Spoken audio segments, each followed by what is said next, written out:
अहं ऋतुत्सर्गविधिं विना महादानविहीनं च कुमारे कृत्यमादिशेत्। कुमाराणां च बालानां भोजनं वस्त्रवेष्टनं बाले वा तरुणे वृद्धे घटो भवति वै मृतः। भूमौ विनिक्षिपेत् बालं द्विमासोऽनं द्विवार्षिकं ततः परं गगश्रेष्ठ देहदाहो विधीयते। शिशुरादन्तजननाद् बालस्याद्यावदाशिकं कथ्यते सर्वशास्त्रेषु कुमारो मौञ्जीबन्धनात्।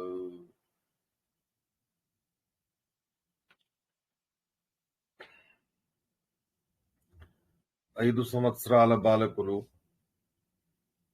ఆ వయసు కంటే చిన్నవాళ్ళు ఒకవేళ మరణం అనేది పొందితే అప్పుడు వాళ్లకు చేయవలసిన అంత్యేష్టి క్రియలు మొదలైనవన్నీ ఎలా అంటే ఒక వయోమానానికి అనుగుణంగా ఎవరెవరికి ఏ రకంగా అంత్యేష్టి క్రియలు చేయబడాలి అనేది గరుడదేవుడి ప్రశ్న. దానికి శ్రీకృష్ణ పరమాత్ముడు చెబుతాడు, పూర్వకర్మ విపాకేన ప్రాణినాం వధబంధనం. ఏ జీవి అయినా ఒక వయస్సులో మరణించడం అనేది జరుగుతుంది. దానికి ఇదే వయస్సు అని చెప్పడానికి లేదు. ఏ వయస్సులో అయినా మృత్యు అనేది సంభవించవచ్చు. అలా ఉన్నప్పుడు అందరికీ ఒకే రకమైన అంత్యేష్టి క్రియలు చేయబడాలా, లేదా చిన్న వయస్సులో మరణించినటువంటి వాళ్ళు, గర్భంలోనే మరణించినటువంటి వాళ్ళు, అలాంటి వాళ్ళ అంత్యేష్టి క్రియలు అవి ఎలా చేయాలి అని అడిగినందుకు చెబుతాడు శ్రీకృష్ణ పరమాత్మ, గర్భే నష్టే క్రియా నాస్తి. గర్భంలోనే మరణం అనేది సంభవిస్తే అంటే గర్భస్రావం అనేది అయితే అప్పుడు ఈ దశదిన క్రియలు అనేవి ఏవీ లేవు. నిన్న మనం చెప్పుకున్నాం, ఎన్నో నెలలో గర్భస్రావం అవుతుందో ఆ నెల సంఖ్యకి సమానమైన రోజుల దాకా అశుచి అనేది ఆ తల్లికి ఉంటుంది అనేటటువంటి విషయాన్ని మనం చెప్పాం. అలాంటి ఆ గర్భస్రావంలోనే మరణం అనేది సంభవిస్తే అప్పుడు ఎటువంటి క్రియా విధానం అనేది లేదు. వాళ్ళేం చేయాలి? చిన్నపిల్లలందరికీ కూడా పాలు, పాయసం లాంటి చక్కని పిల్లలకి నచ్చే పదార్థాలు అనేవి ఉన్నాయో వాటిని యథేష్టంగా ఆ వయస్సు అంటే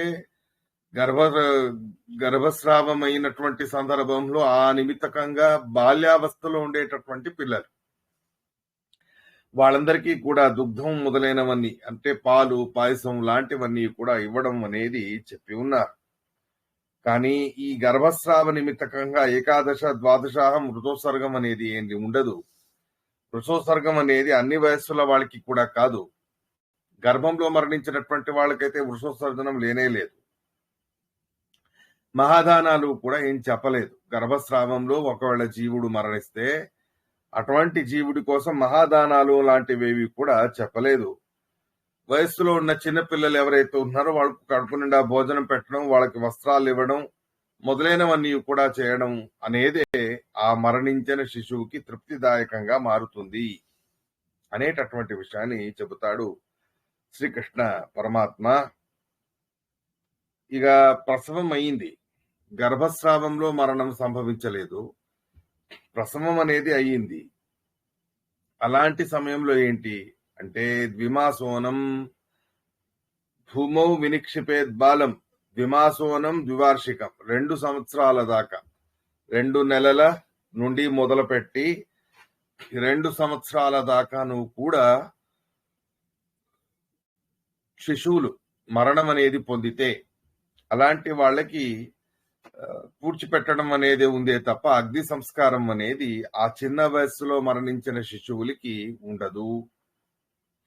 2 సంవత్సరములు దాటింది అంటే, 2 సంవత్సరాలు దాటాయి అంటే అప్పుడు దేహదాహం అనేది, అగ్ని సంస్కారం అనేది, దేహదాహం అనేది చెప్పబడి ఉన్నది. శిశువు ఆదంత జననాత్. ప్రతి ఒక్క జీవి దంతాలు పుట్టేంత వరకు కూడా, దంతాల ప్రాప్తి అయ్యేంత వరకు కూడా ఆ చిన్ని వయస్సులో ఉండే పిల్లల్ని శిశువు అని అంటారు. ఇక దంతాలు జన్మించాయి, పళ్ళు వచ్చాయి. దంతాలతో పాటు యావదాశిఖం అంటే ఉపనయనమయ్యేంత వరకు కూడా బాలహ బాలహ అని వ్యవహరించబడతాడు. ఉపనయనమైన తర్వాత 5 లేదా 8వ సంవత్సరంలో ఉపనయనం చేస్తారు. ఆ ఉపనయనం అయిన తర్వాత కుమార కుమార అని వ్యవహరించబడతాడు ఆ వయస్సులో ఉండే పిల్లవాడు. ఇక కుమార అని అయిన తర్వాత టీనేజ్ అనేది వచ్చిన తర్వాత పౌగండ పౌగండ అనేటటువంటి శబ్దం చెప్పబడి ఉన్నది. శూద్రులకు ఉపనయనం అనేది ఉండదు, త్రివర్ణాల వాళ్ళకి మాత్రమే ఉపనయనం. అలాంటి త్రివర్ణాల వాళ్ళు ఎవరికైనా సరే ఉపనయనం అయింది అంటే వాళ్ళని కుమార కుమార అని అనడానికి అవకాశం అనేది ఉంటుంది. గర్భాచ నవమిత్వ శిశురామాస షోడశం బాలః చాత పరం జ్ఞేయ ఆమాస సప్తవింశతి. ఇక శూద్రుల విషయంలో ఎలా అని అడిగితే వాళ్ళకి ఉపనయనం అనేది ఉండదు. కాబట్టి గర్భాచ నవమం హిత్వా శిశురామాస షోడశకం, గర్భమైన తర్వాత అంటే ప్రసవమైన తర్వాత 9 నెలల నుండి మొదలుపెట్టి 16 సంవత్సరాల వయస్సు వరకు కూడా శూద్రులని బాల బాల అనే వ్యవహారం అనేది చేస్తారు. ఇక 16 సంవత్సరాలు దాటిన తర్వాత ఆమాస సప్తవింశతి 27 సంవత్సరాల వయస్సు వచ్చింది అంటే అటువంటి 27వ సంవత్సరంలో ఆ పంచవర్షాత్ కౌమార పోగొండో నవహాయన, యువకుడు అనేటటువంటి వ్యవహారం అనేది చేయబడుతుంది. సామాన్యంగా 5 సంవత్సరాల వయస్సు వరకు కుమార అని వ్యవహరించబడతారు. 9 సంవత్సరాల వయస్సు వరకు కూడా పౌగండ అని అంటారు. 16వ సంవత్సరం 16వ వయస్సు వచ్చేంత వరకు కూడా కిషోర అని అంటారు. 16 సంవత్సరాల దాటిన తర్వాత యవ్వన యువక అని అంటారు. ఒకవేళ బ్రాహ్మణుడైనా సరే అబ్రాహ్మణుడైనా సరే పంచమే వర్షే అవ్రత సవ్రతోపివా 5వ సంవత్సరంలో తను మరణించాడు అని అనుకుందాం.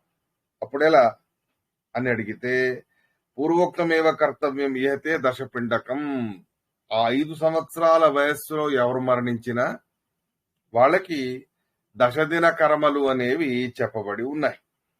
కానీ బ్రాహ్మణాదులకు కొంచెం విస్తారంగా ఉంటుంది. బ్రాహ్మణేతరులకు అందరికీ కూడా సంక్షిప్తంగా ఆ కర్మ అనేది విధానం చేయబడి ఉన్నది. శృతి స్మృతుల ప్రకారంగా బ్రాహ్మణులకు పౌరాణిక శబ్దాలతో పౌరాణికమైన వాక్యాలతో బ్రాహ్మణేతరులకు అనేది విధానం చేయబడి ఉన్నది. స్వల్పే వపుషి వాసాచ క్రియాం స్వల్పం అపిచ్చతి యావదుపచయో జంతు యావత్ విషయవేష్టిత. చిన్న వయస్సులో మరణించిన వాళ్ళకి కర్మలు కూడా కొద్దిగా ఉంటాయి. వయస్సు పెరిగే కొద్దీ కర్మల విధానం అనేది కూడా అధికమవుతూ వెళుతుంది. ఇది సామాన్యమైన నియమం. అల్ప వయస్సులో మరణిస్తే కర్మల నియమాలు కర్మ విధానం అల్పంగా ఉంది. అధికమైన వయస్సులో మరణిస్తే కర్మ విధానం అనేది అధికంగా అవుతూ వెళుతుంది. కామన్ గా మరణించిన ప్రతి ఒక్క వ్యక్తికి సంబంధించి తనకి ఏది ఇష్టమై ఉంటుందో అటువంటి ఇష్టమైన విహితమైన పదార్థాలని మాత్రం బ్రాహ్మణులు మొదలైనటువంటి వాళ్ళందరికీ కూడా దానంగా ఇవ్వడం అనేది చేయాలి.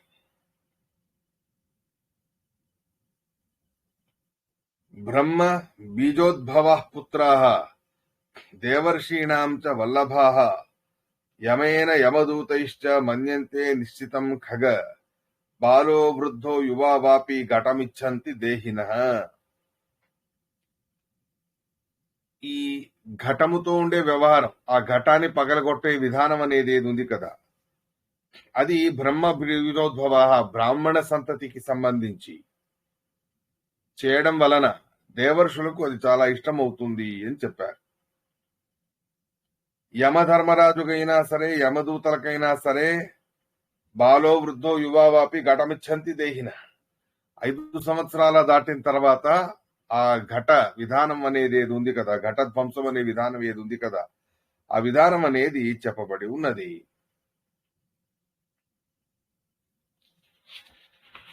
ఈ రకమైనటువంటి ఇతర వర్ణాల వాళ్లకు సంబంధించి, బ్రాహ్మణాదులకు కూడా సంబంధించి కర్మ విధానం అనేది కాస్త అటు ఇటుగా ఎక్కువ తక్కువ అనే వ్యవహారంలో చేయబడి ఉంటుందే తప్ప అందరికీ ఒకే రకమైన విధానం అనేది ఉండదు అనేది ముఖ్యమైన విషయం.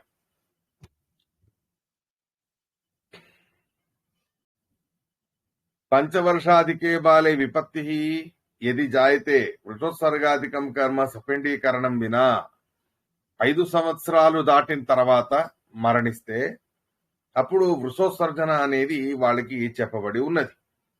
కానీ 5 సంవత్సరాల వయస్సు దాటిన తర్వాత బాల్యావస్థలో ఉన్నంత వరకు చెప్పారుగా, 5 సంవత్సరాల నుండి మొదలుపెట్టి బాల్యావస్థ అనేది ఉన్నంత వరకు ఆ మరణించినటువంటి జీవికి అందరికీ కూడా 5 సంవత్సరాల దాటిన తర్వాత నుండి వృషోత్సర్జన అనే విధానం అనేది ఖచ్చితంగా చేయబడి ఉంటుంది. కానీ వృషోత్సర్గాధికం కర్మ సపిండీకరణం విన, సపిండీకరణం అనేది మాత్రం వాళ్ళకి ఉండదు. 12వ రోజు వచ్చిందంటే, అల్ప వయస్సులో మరణించిన వ్యక్తులకు 12వ రోజు అనేది వస్తే అప్పుడు 16 శ్రాద్ధాలు, అంటే ఒక సంవత్సరానికి సంబంధించిన ఊన్ షాణమాసికం, ఊనాబ్దికం, త్రైపాక్షికం, ఊనమాసికం లాంటివన్నీ కలిపి 16 శ్రాద్ధాలు అనేవి 12వ రోజు అందరికీ కూడా చెప్పబడి ఉన్నది. విశేషంగా పాయసం, బెల్లం మొదలైనవన్నీ కూడా పిండ ప్రదాన సందర్భంలో ఆహారంగా ఇవ్వడం అనేది చేయాలి. ఉదకుంభ ప్రదానం ఉదకుంభ దానం అనేది కూడా చెప్పబడి ఉన్నది అందరికీ 5 సంవత్సరాల దాటిన తర్వాత. భోజనాదులు విశేషంగా బ్రాహ్మణులకు ఇవ్వాలి. మహాదానాలు అనేవి కూడా బ్రాహ్మణులకే యథాశక్తిగా ఇవ్వడం అనేది చెప్పబడి ఉన్నది. దీపదానాది యత్కించిత పంచవర్షాదికే సదా, దీపదానం ఇత్యాదులు కూడా 5 సంవత్సరాలు దాటిన తర్వాత వ్యక్తి మరణిస్తే ఆ ప్రతి ఒక్క వ్యక్తి పేరు మీదను కూడా దీపదానం అనేది చెప్పబడి ఉన్నది. యదాన క్రియతే సర్వం ముద్గలత్వం సగచ్చతి కర్తవ్యం చ ఖగశ్రేష్ఠ వ్రతాత్ ప్రాక్ ప్రేతృప్తే. ఉపనయనం కాకపోయినప్పటికీ కూడా ఆ చిన్ని వయస్సులో మరణించిన శిశువు కోసం తృప్తి అనేది కలగాలి అనే అభిప్రాయముతో పైన చెప్పబడినటువంటి సకల విధానాలు అనేవి చేయాలి. అంటే వృషోత్సర్జన కానివ్వండి, షోడశ శ్రాద్ధాలు కానివ్వండి, సఫలీకరణం ఒకటి కాకుండా మిగిలినవన్నీ కూడా చేయాలి. ఒకవేళ అలా చేయకపోతే ఆ చిన్ని వయస్సులో మరణించిన శిశువు ముద్గలత్వం అంటే పిశాచిగా మారేటటువంటి సందర్భం వస్తుంది. కాబట్టే ఆ చిన్ని వయసులో మరణించిన వ్యక్తులకు కూడా వృషోత్సర్జనాదులన్నీ కూడా చెప్పబడి ఉన్నాయి. ఇక ఉపనయనం అయింది అంటే వెనక చెప్పారే సామాన్యమైన జనరలైజ్డ్ కేటగిరీలో మరణించిన వ్యక్తులకు ఏవేవి చెప్పారో అవన్నీ కూడా ఉపనయనం అయిన తర్వాత మరణించిన వ్యక్తులందరికీ కూడా సంబంధించి అవి చేయబడి ఉంటాయి. ఆ విధానం అన్ని కామన్ గా ఉంటుంది. రుజుదర్భై స్థిలై శుక్లై ప్రాచీనావీతి నిశ్చితం అపసవ్యం చ కర్తవ్యం కృతే యాతి పరాం గతిం. రుజు దర్భై, చక్కని దర్భములు అనేవి ఉండాలి, నువ్వులు అనేవి ఉండాలి. కొన్ని సందర్భాలలో అసలు ఏ రకమైన నల్లని నువ్వులు, ఎర్రని నువ్వులు కూడా దొరకలేదు అని అయితే అప్పుడు అనివార్య పరిస్థితి అయినప్పుడు తెల్ల నువ్వులతో అయినాను కూడా తర్పణాదులని కూడా చేయడానికి విధానం అనేది చేయబడి ఉన్నది. స్వాహా స్వాహ అనబడే మంత్రాలే విశేషంగా ఆహుతులు ఇచ్చే సందర్భంలో ఉపయోగించుకోవడం అనేది చెయ్యాలి. ప్రాచీనావీతి అనేది కూడా సమానం, అపసమయం మొదలైనవన్నీ కూడా సమానంగా వెనక చెప్పినటువంటి విధానాల్లో చెప్పబడి ఉన్నాయి. ఈ రకంగా చిన్ని వయస్సులో మరణించిన వ్యక్తి కోసం ఇటువంటివన్నీ కూడా చేస్తే ఏంటి ప్రయోజనం అంటే, మళ్ళీ ఆ మరణించిన బాలకుడు అదే వంశంలో అధికమైన ఆయుష్య మొదలైన వాటితో అధికమైనటువంటి ఆయుష్యాదులతో తను పుట్టడం అనేది జరుగుతుంది. సుఖవంతమైన జీవితాన్ని గడుపుతాడు. తల్లిదండ్రులకు కూడా ఆనందాన్ని కలగజేసే ప్రసంగం అనేది ఉంటుంది.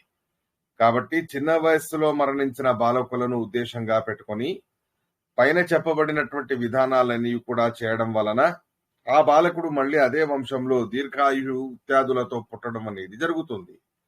తద్వారా తను తల్లిదండ్రులకు సుఖ సౌఖ్యదాయకుడుగా ఉండడం అనేది జరుగుతుంది. ఘటాదిషు పృథక్ సర్వం పశ్య రూపం చ తత్సమం ఆత్మా తథైవ సర్వేషు పుత్రేషు విచరేత్ సదా యా యస్య ప్రకృతి పూర్వం శుక్రశోణిత సంగమే. ఇక శుక్లశోణిత సందర్భంలో ఎటువంటి మానసికమైన ఆలోచనలతో ఉంటారో తల్లిదండ్రులు, అటువంటి బుద్ధితో ఉన్నటువంటి పిల్లలే పుట్టడం అనేది జరుగుతుంది. కాబట్టే మనస్సును నిగ్రహం చేసుకొని శుక్లశోణిత సంబంధ నిమిత్తకంగా భగవద్ ధ్యానాదులతో భగవత్ చింతనాదులతో గర్భాధానాదులు అన్నీ కూడా చేస్తే అప్పుడు భగవద్భక్తులు మొదలైనటువంటి వాళ్ళు పుట్టడానికి అవకాశం అనేది ఉంటుంది. పితృతః కోపి రూపాఢ్యో గుణజ్ఞో దానతత్పర సదృశ కోపి లోకేస్మిన్ భూతో న భవిష్యతి. సామాన్యంగా పిల్లల్లో తండ్రి గారి రూపరేఖలు అనేవి ప్రతిబింబించడం అనేది ముఖ్యంగా మనం చూస్తాం. కొన్నిసార్లు అపవాదం తాతగారి పోలికలైనా రావచ్చు, మేనమామ పోలికలైనా రావచ్చు. సామాన్యంగా తండ్రి గారి పోలికలు అనేవి పిల్లల్లో ఉండడం అనేది మనం చూస్తాం. కొన్నిసార్లు తండ్రి గారి కంటేను కూడా రూపాఢ్యుడై, మంచి రూపవంతుడై, మంచి గుణవంతుడై, మంచి దానతత్పరుడై ఈ రకమైనటువంటి శ్రేష్టమైన కుమారుడు కూడా పుట్టడానికి అవకాశాలు కూడా ఉన్నాయి. అంధాదంధోన భవతి మూకాన్ మూకోన జాయితే. గుడ్డివాడి ద్వారా గుడ్డివాడే పుడతాడు అనే నియమం లేదు. మూగవాడి ద్వారా మూగవాడే పుడతాడు అని కూడా నియమం లేదు. చెవిటివాడి ద్వారా చెవిటివాడే పుడతాడు అని కూడా నియమం లేదు. ఆ జీవులు వాళ్ళ వాళ్ళ కర్మలకు తగ్గట్టు గుడ్డివాడిలో అయినా సరే, చెవిటివాడిలో అయినా సరే, మూగవాడిలో అయినా సరే శ్రేష్టమైనటువంటి కుమారుడు, మంచి గుణగణవంతుడైనటువంటి వాడు పుట్టడానికి అవకాశం అనేది ఉంది. చూడ్డానికి రూపురేఖలు ఒకటై ఉన్నప్పటికీ కూడా తల్లిదండ్రుల వలె గుడ్డితనం, చెవిటితనం, మూగతనం లాంటివేవి కూడా పిల్లలకి కంపల్సరిగా వస్తాయి అనేది లేదు. ఈ విషయాన్ని కూడా జాగ్రత్తగా మనం తెలుసుకోవాలి. ఔరస క్షేత్రజాత్యాశ్చ పుత్రాః దశవిధాః స్మృతాః సంగృహీతా సుతో యస్తు దాసీ పుత్రశ్చ తేరకిం కాం కాం గతిం అవాప్నోతి జాతో మృత్యువశం గతః భవేన న దుహితా యస్య న దౌహిత్రోధవా సుతః శ్రాద్ధం తస్య కథం కార్యం విధినా కేన తద్భవేత్. కొన్ని సందర్భాలు వివాహాది విధానాన్ని అనుసరించకుండానే సాంకర్యాది నిమిత్తాలతో లేదా ఇంకేదో వేరు నిమిత్తాలతో సంతానం అనేది కలుగుతుంది. అలా ఉన్నప్పుడు అటువంటి ఆ సంతానానికి ఎటువంటి అంత్యేష్టిక్రియలు అనేవి ఉంటాయి అంటే విహితమైన శాస్త్ర విధానానికి అనుగుణంగా జన్మించకుండా శాస్త్ర సమ్మతి కానేటువంటి సాంకర్యాది విధానాలకు అనుసరించి విపరీతమైన కృత్యాలతో జన్మించినటువంటి వాళ్ళు ఉంటారు. అలాంటి విపరీతమైన కృత్యాలతో జన్మించి ఉన్న వాళ్ళ విషయంలో ఏ రకంగా సంస్కారాలు, అంత్యేష్టిక్రియలు లాంటివన్నీ కూడా జరుగుతాయి అని అడుగుతాడు గరుడదేవుడు. దానికి శ్రీకృష్ణ పరమాత్ముడు చెబుతాడు, పౌత్రస్య దర్శనాత్ జంతు ముచ్యతే చ రుణత్రయాత్ లోకానంత్యం దివఃప్రాప్తి పుత్ర పౌత్ర ప్రపౌత్రకై. సామాన్యంగా విహితమైన విధానానికి అనుసరించి విహితమైన వివాహాలకి అనుగుణంగా జన్మించిన వాళ్లలో మనుమడు పుట్టాడు, మనుమడి ముఖాన్ని తాతగారు చూశారు అని అయితే ఆ మనుమడి జన్మతోనే 3 రుణాలతోనూ కూడా తను ఉద్ధృతుడవుతాడు తాతగారు. ఇక వంశం అనేది అధికంగా పెరుగుతూ వెళ్ళింది అంటే ఆ అధికమైన వంశం అభివృద్ధి అయ్యే కొద్దీ అనంతమైన లోకాల ప్రాప్తి అనేది కూడా మరణించిన వ్యక్తులకు ప్రాప్తించడం అనేది జరుగుతుంది. కాబట్టే వంశాన్ని అధికాధికంగా పెంచడానికి ప్రయత్నం అనేది చెయ్యాలి. ఒకవేళ అన్యక్షేత్రోద్భవ సాంకర్యాది విధానాలకు అనుగుణంగా సాంకర్య వివాహ నిమిత్తకంగా లేదా విపరీతమైన చర్యలు, పైశాచికమైన వివాహం, రాక్షసీయ వివాహం ఇలాంటి శాస్త్ర నిషిద్ధమైన వివాహాల ద్వారా ఒకవేళ అంతర్జాతీయ నిమిత్తకమైన సాంకర్యాదులతో జన్మించినటువంటి వాళ్ళ గతి ఏమిటి, వాళ్లకు ఎటువంటి క్రియాకలాపాలంటివి ఉంటాయి అని అడిగితే అన్యక్షేత్రోద్భవాద్యాయే భుక్తి మాత్ర ప్రదాసుతా కుర్వీత పారమణం శ్రాద్ధం ఔరసో విధివత్సుత. ఔరస విధివత్ అంటే ఏ రకంగా అయితే శాస్త్ర విధానానికి అనుగుణంగా ఔరస కుమారుడు పుట్టి ఉంటే ఆ ఔరస కుమారుడికి ఏ రకంగా విధి విధానాలు అనేవి చెప్పబడి ఉన్నాయో అటువంటి విధి విధానాలనే అనుసరించాలి అని కూడా చెప్పి ఉన్నారు. అన్యక్షేత్రోద్భవాధ్యాయే భుక్తి మాత్ర ప్రదాసుతా కుర్వీత పార్వణం శ్రాద్ధం ఔరసో విధివత్సుత. కుర్వీత పార్వణం శ్రాద్ధం ఔరసో విధివత్సుత. ఔరస సుత అంటే జ్యేష్ఠ కుమారుడు ఎవరైతే ఉన్నాడో ఆ జ్యేష్ఠ కుమారుడు ఏ నిమిత్తకంగా తను పుట్టి ఉంటాడో అంటే ఏ సాంకర్య జాతికి చెంది ఉంటాడో ఆ సాంకర్య జాతికి సంబంధించిన విధి విధానాలను అనుసరించి తను కూడా తన తండ్రి గారి యొక్క శ్రాద్ధక్రియలు లాంటివన్నీ కూడా చేయడానికి అవకాశం ఉంది అని చెప్పి ఉన్నారు. అంటే ఆ వర్ణ విశేషాల వాళ్ళకి ఆ సాంకర్యాది జాతుల ద్వారా పుట్టినటువంటి వాళ్ళకి వాళ్ళ విధానాలు అనేవి ఉన్నాయి.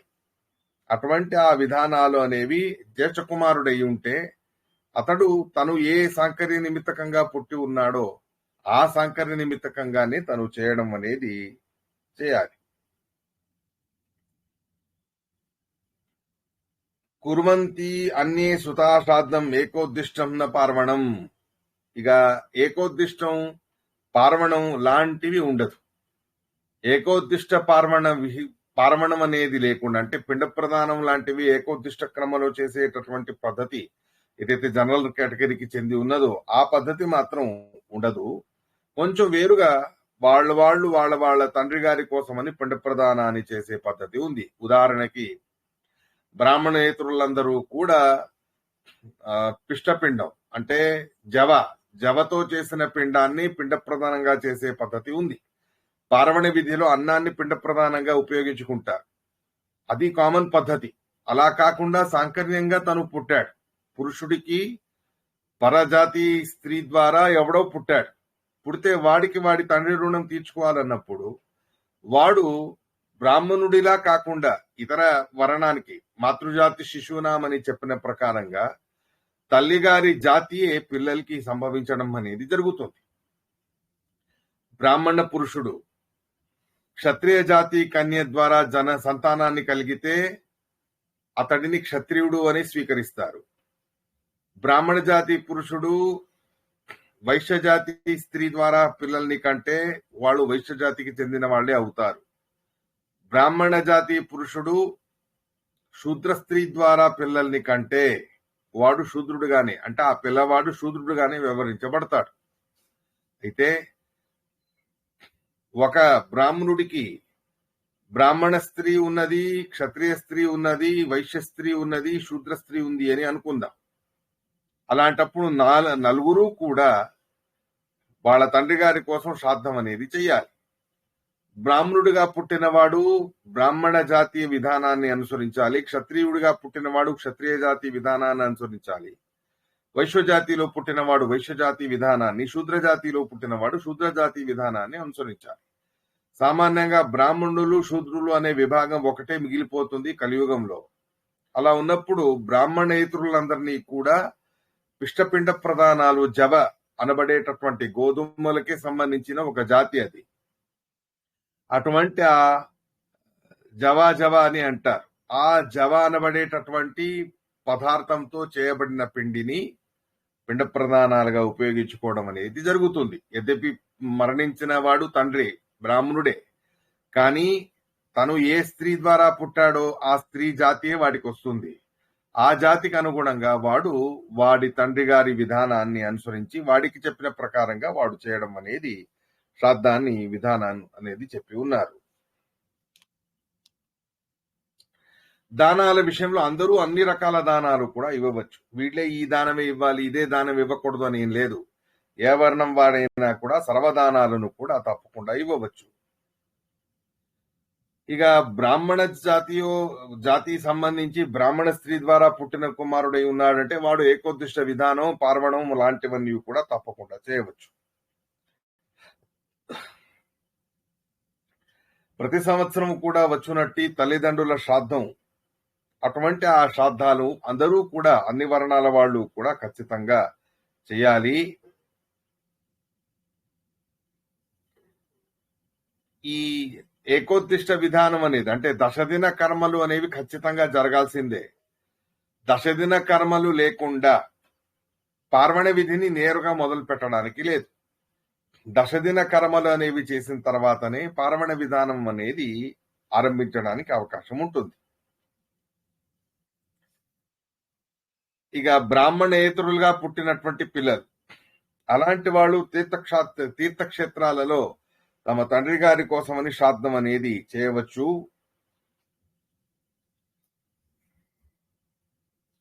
వృథా శ్రాద్ధం విజానీయ శూద్రాన్నేన యథా ద్విజ. బ్రాహ్మణులకి సంబంధించి శ్రాద్ధం అనేది చెయ్యాలి అంటే బ్రాహ్మణులే వండి పెట్టిన అన్నాన్నే వాడు తీసుకోవాలి. అలా కాకుండా బ్రాహ్మణుడైన వాడు మరణించాడు, అలాంటి బ్రాహ్మణుడికి శ్రాద్ధం చేసే ప్రసంగంలో శూద్రాన్నాన్ని తీసుకున్నారు అంటే అది పద్ధతి కాదు. ఆ శూద్రాన్నం అనేది తీసుకోవడం అనేది శ్రాద్ధానికి విహితమైనది కాదు అని చెప్పారు. అలా తీసుకుంటే అది వృథా అవుతుంది అని కూడా చెప్తారు. న ప్రీణేతి తత్శ్రాద్ధం పితామహ ముఖాన్ పృథన్ ఏవం జ్ఞాత్వా ఖగశ్రేష్ఠ హీనజాతిని సుతాంస్తదే. కాబట్టే ముఖ్యంగా హీనజాతిలో పుట్టిన వాళ్ళకి కూడా శ్రాద్ధాధికారం ఉంది. కానీ మరణించిన బ్రాహ్మణుడి తాత ముత్తాతలు ఎవరైతే ఉన్నారు కదా, ఆ మరణించిన బ్రాహ్మణుడి తాత ముత్తాతలు పితృదేవతలని ఎవరైతే ఉన్నారు కదా, వాళ్ళెవరూ కూడా బ్రాహ్మణేతరులైనటువంటి పిండ ప్రదానాలను స్వీకరించరు. వాళ్ళు కేవలం బ్రాహ్మణ జాతీయ స్త్రీ ద్వారా పుట్టిన బ్రాహ్మణ కుమారుడు, బ్రాహ్మణ పుత్రుడు ఎవడైతే ఉన్నాడో, బ్రాహ్మణుడిగా ఉన్నవాడు, అలాంటి వాడు ద్వారా చేయబడిన శ్రాద్ధాదులన్నిటినీ కూడా స్వీకరించడం అనేది జరుగుతుంది. కాబట్టే విశేషంగా బ్రాహ్మణులకి సంబంధించి బ్రాహ్మణుడైన ఔరస కుమారుణ్ణే కనడం అనేది విహితం చేశారే తప్ప ఇతర జాతీయ వర్ణ విశేషాలలో పుట్టినటువంటి వాళ్ళని సర్వథా పితృపితామహలు వాళ్ళ తాత ముత్తాతలు ఎవరు స్వీకరించరు. కాబట్టే సంకర్య జాతిలో పుట్టినటువంటి పిల్లలకి ఆ లెక్కలో చూస్తే పితృపితామహలకు నచ్చే పద్ధతిలో శ్రాద్ధం అనేది వాళ్ళ ద్వారా జరగదు. కాబట్టే అలాంటి ఆ సందర్భాన్ని ఎంతైతే అంత అధికంగా పరిత్యజించాలి అనేటటువంటి విషయాన్ని చెప్పి ఉన్నారు.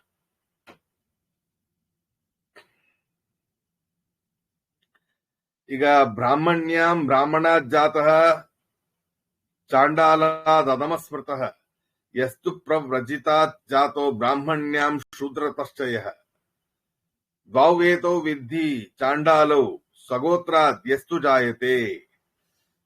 బ్రాహ్మణ్యాం బ్రాహ్మణాత్ జాతః చండాలాద్ అధమస్మృతః యస్తు ప్రవ్రజితాత్. చూడండి, బ్రాహ్మణుడైనటువంటి వాడు సన్యాసాన్ని స్వీకరించేశాడు. సన్యాసాన్ని స్వీకరించిన తర్వాత సన్యాసాన్ని వదిలిపెట్టి బ్రాహ్మణ స్త్రీ ద్వారా పిల్లల్ని కంటాడు.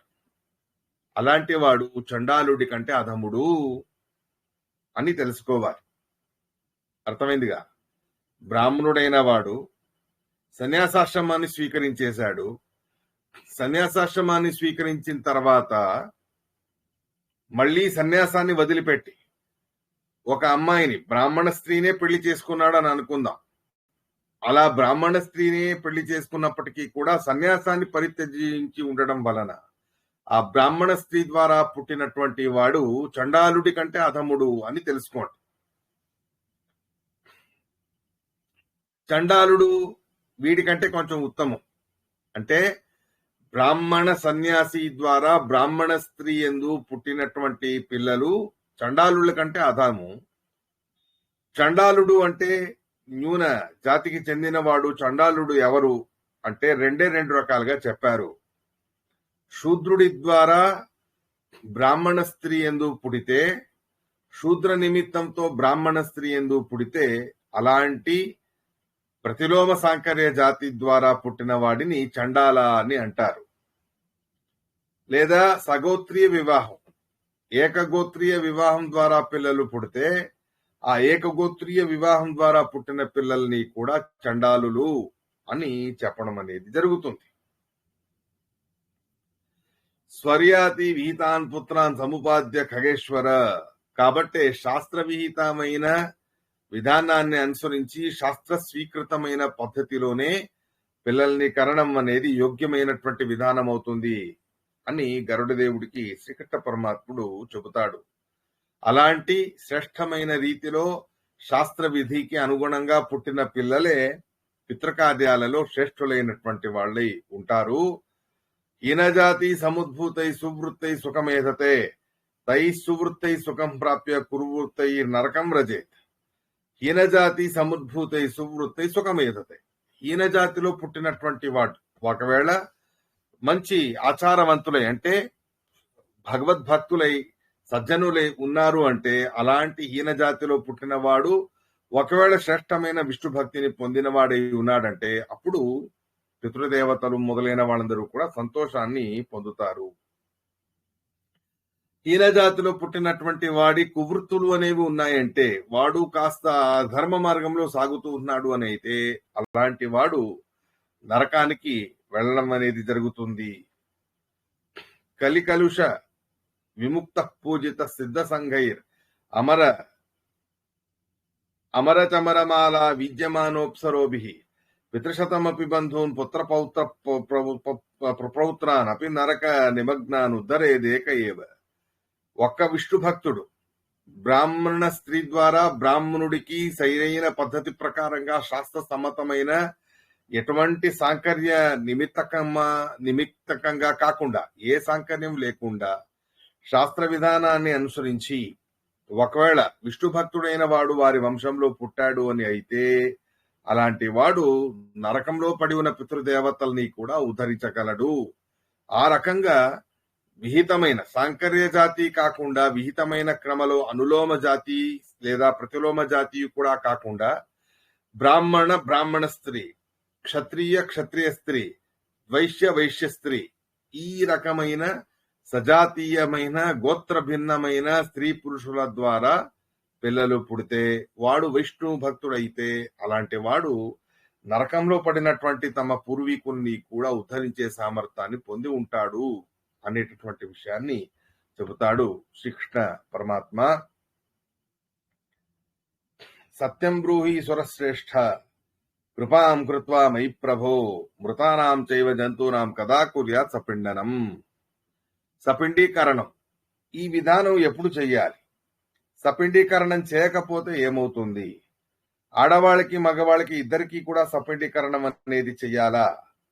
ఒకవేళ అజ్ఞారోహే కథం శ్రాద్ధం ఋతుసర్గ కథం భవేత్. సుమంగిళి స్త్రీ తన భర్తతో పాటు ఇది ఏకచితిని అధిరోహించేసింది, సాగమనం చేసింది. అలాంటి ఏకచితి సాగమనం చేసిన స్త్రీల విషయంలో శ్రాద్ధాలు ఎలా చెయ్యాలి? వృషోత్సర్గ విధానం అనేది ఎలా చెయ్యాలి? భర్తృలోకం కథం యాంతి స్వర్గలోకం సురేశ్వర. ఒకవేళ సహగమనం చెయ్యలేదు, ఆ తర్వాత మరణించారు స్త్రీలు, అలాంటప్పుడు అలాంటి స్త్రీలు స్వర్గలోక ప్రాప్తిని ఎలా పొందగలరు? అలాంటి వాళ్ళకి సపిండీకరణం లాంటివన్నీ ఏవైనా ఉన్నాయా? ఆ విధానాలన్నీ కూడా చెప్పు అని గరుడదేవుడు కృష్ణ పరమాత్ముడిని అడగడం అనేది చేశారు. దానికి కృష్ణ పరమాత్మ సపిండీకరణానికి సంబంధించిన విధానాలన్నీ కూడా చెబుతాడు. శ్రీ భగవానువాచ వర్షం యావత్ ఖగశ్రేష్ఠ యథాచరతి మానవ సపిండేన తతో వృత్తే పితృలోకం సగచ్చతి. 1 సంవత్సరం లోపు సపిండీకరణం అనేది ఖచ్చితంగా జరగాలి. అలా జరిగితేనే మరణించిన వ్యక్తి తమ పూర్వీకులతో స్వర్గలోకాలను పొందడం, పితృలోకాలను పొందడం అనేది జరుగుతుంది. కాబట్టి సపిండీకరణం అనేది కనీసం సమయం కుదరైనా కుదరకపోయినా 1 సంవత్సరం లోపే ఎలాగైనా సరే చేసి ముగించాలి. సంవత్సరేతు సంపూర్ణే కుర్యాత్ పిండ ప్రవేశనం. పిండ ప్రవేశ విధిన తస్య నిత్యం మృతాహ్నికం. ఒకవేళ సంవత్సరం దాకా సపిండీకరణం చేయలేదు, సంవత్సరం తర్వాత సపిండీకరణం చేస్తే అది అశౌచం అనేది అలాగే కంటిన్యూ అవుతుందే తప్ప అశౌచం అనేది పరిహారమే కాదు. నిశ్చితం పక్షిశార్దూల వర్షాంతి పిండ మేళనం సహపిండే కృతే ప్రేత తతో యాతి పరాం గతిం తన్నామ సంపరిత్యజ తతః పితృగణో భవేత్. త్రిపక్షే వాపి షణ్మాసే మేళయేత్ ప్రపితామయీ. సంవత్సరం లోపు ఇంకెప్పుడైనా చేయవచ్చా అంటే త్రైపాక్షికం 45వ రోజు, 6 నెలలు, ఏదైనా సమయంలో అయినా చేయవచ్చు. వివాహం నైవ కుర్వీత మృతే చ గృహమేధిని భిక్షు భిక్షాం న గృహ్ణాతి యావత్ కుర్యాత్ సపిండనం. సపిండీకరణం అయ్యేంత వరకు కూడా వివాహాదులు ఏవి కూడా చేయడానికి రాదు. ఎటువంటి సన్యాసులు కూడా వాళ్ళ ఇంట్లో భోజనం కూడా చేయడానికి లేదు. కాబట్టే సపిండీకరణం అనేది ఖచ్చితంగా చేయాల్సిందే అనేది తప్పకుండా మనం తెలుసుకోవాల్సిన విషయం. ఈ సపిండీకరణం అయ్యేంత వరకు కూడా అశుచి అనేది అలాగే ఉంటుంది, మైల అనేది ఉంటుంది, ప్రేత అనే వ్యవహారం అలాగే చేయబడుతుంది. సపిండీకరణం అయిన తర్వాతనే ప్రేత శబ్దం అనేది వాడడం మానడం అనేది జరుగుతుంది. అంటే ప్రేత శబ్దం అనేది వాడకుండా ఉండే సందర్భం ఎప్పుడు అంటే సపిండీకరణం అయిన తర్వాతనే. కాబట్టి సపిండీకరణం అనేది చాలా ముఖ్యంగా చెప్పబడి ఉన్నది. అలా అయితే ఎప్పుడు చేస్తే చాలా మంచిది అంటే ఆనంత్యాత్ కులధర్మాణం పుంసాం చైవాయుషక్షయాత్ అస్థిరత్వాచ్చ శరీరస్య ద్వాదశాః ప్రశస్యతే. సపిండీకరణం చేయడానికి సంవత్సరం దాకా టైం ఉంది కదా అని పోస్ట్పోన్ చేయడం వద్దు అని అంటాడు పరమాత్మ. ఎందుకు అంటే కులధర్మాలు ఎన్నో ఉంటాయి, వివాహాది సంయోగాలు జరుగుతూ ఉంటాయి. అలాంటప్పుడు 1 సంవత్సర కాలం అనేది సుదీర్ఘమైన కాలం అవుతుంది. మానవుడు ఒకవేళ సపిండీకరణం చేయకుండానే శ్రాద్ధకర్త మరణం అనేది పొందితే అది సపిండీకరణమే జరగకుండా పోతుంది. ఇలాంటి అస్థిరత అనేది ఉండడం వలన, అస్థిరత అనేది విశేషంగా మానవుల జీవితంలో ఉండడం వలన ద్వాదశాః ప్రశస్యతే 12వ రోజు సపిండీకరణం చేయడం చాలా శ్రేష్టమైనటువంటి విషయం అని చెబుతారు. ఎవరికైనా సరే నిరగ్నికః సాగ్నికోవా ద్వాదశాహే సపిండయేత్. అన్ని సంస్కారాలు పొందిన వాడైనా సరే పొందనటువంటి వాడైనా సరే వాళ్ళ కోసం 12వ రోజు ఖచ్చితంగాను కూడా సపిండీకరణం అనేది చెయ్యాలి అని చెబుతారు. ఇక నిరగ్నిక అనే మాటకి పూర్వం చెప్పారుగా, ఏదో అపఘాతాలకు మరణం అనేది పొందిన, విష జంతువుల ద్వారా మరణం అనేది పొందిన వాళ్ళకి నారాయణ బలి అనబడే ప్రాశ్చిత్త విధానాన్ని చేసి ఆ తర్వాత అంత్యక్రియలన్నీ కూడా అగ్ని సంస్కారాలు లాంటివన్నీ కూడా చేయాలి అనేది పూర్వం వెనక మనకు చెప్పి ఉన్నారు. ఆ అభిప్రాయాన్ని ఇక్కడ తెలుసుకోవాలి.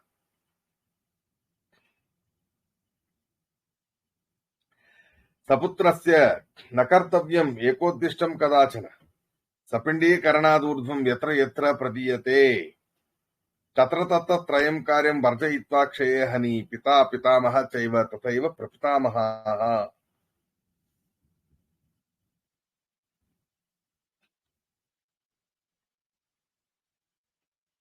సపుత్రస్య న కర్తవ్యం ఏకోద్దిష్టం కదాచన సపిండీకరణాత్ ఊర్ధ్వం ఎత్ర ఎత్ర ప్రదీయతే తత్ర తత్ర త్రయం కార్యం వర్జయిత్వా క్షయే హని. ఒకవేళ సపిండీకరణం అయిపోయింది, ఆ సపిండీకరణం అయిన తర్వాత వేరే వేరే తీర్థ క్షేత్రాల్లో శ్రాద్ధాలు చేసే ప్రసంగం అనేది ఉంటుంది. అలాంటి ప్రసంగాలు ప్రపితామహ మొదలైనటువంటి వ్యవహారం ఏదైతే చెప్పబడి ఉన్నదో అదే పద్ధతి ప్రకారంగానే చేసుకుంటూ వెళ్ళాలి.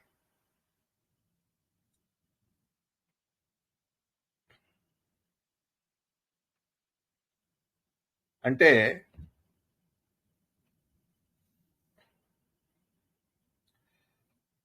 పితామహ ప్రపితామహ మొదలైన వాళ్ళు వాళ్ళ తిథులు అనేవి ఏవైతే ఉంటాయో అటువంటి ఆ తిథులు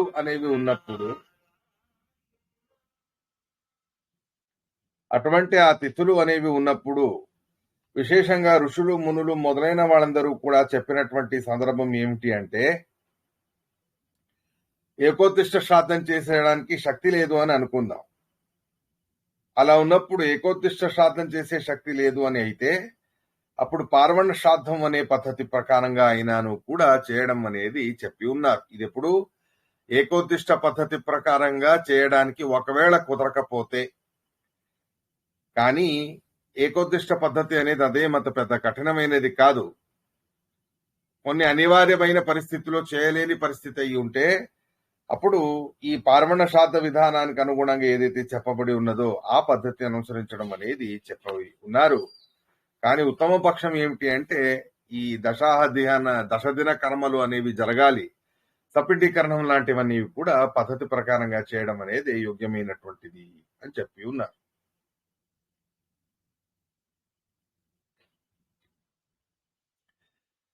ఇక అపుత్రస్య సపిండత్వం నైరవ కుర్యాత్ శ్రియోపివ యావజ్జీవం చ సద్భర్త్ర్య న కుర్యాత్ సహ పిండతాం. సుమంగళి స్త్రీ మరణించారు అనేది అయినప్పుడు ఆ సుమంగళి స్త్రీ మరణం అనేది పొందిన సందర్భంలో